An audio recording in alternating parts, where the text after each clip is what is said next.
The magic of unless in first conditional sentences.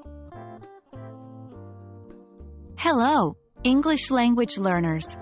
Today, we are diving into a fascinating aspect of English grammar, the first conditional in negative sentences. Specifically, we'll be exploring the use of unless in first conditional sentences.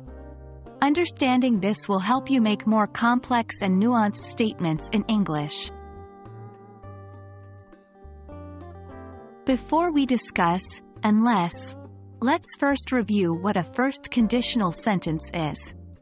A first conditional sentence describes a future situation that is likely or possible, and the result that will happen if the situation occurs.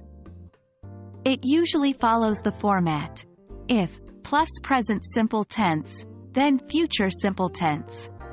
For example, if it rains, I will stay at home.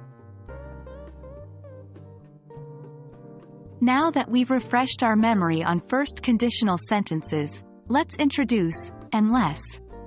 Unless is similar to if, but with a negative spin. It introduces a condition that will lead to the opposite result if not met. The format is unless plus present simple tense, then future simple tense. It's important to note that we don't use will or won't in the unless clause. Let's see it in action.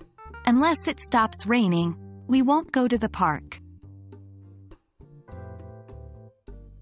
Understanding the difference between unless and if can be a little tricky at first.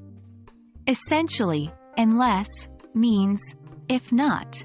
So the above example can also be phrased as, if it doesn't stop raining, we won't go to the park. Notice how the if sentence is negative, doesn't stop, while the unless sentence is positive, stops. This is the key difference when using unless instead of if in first conditional sentences. Now let's do some practice. Try to transform these if sentences into unless sentences. 1. If you don't study, you will fail the exam. 2. If it doesn't rain, we will have a picnic. Remember, when using unless, you need to change the verb in the condition to its positive form.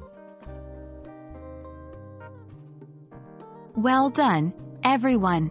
We hope that you now understand how to use unless in first conditional sentences. Remember, unless means if not, and requires a positive condition. Keep practicing this structure, and soon it will become second nature. Until next time, happy learning!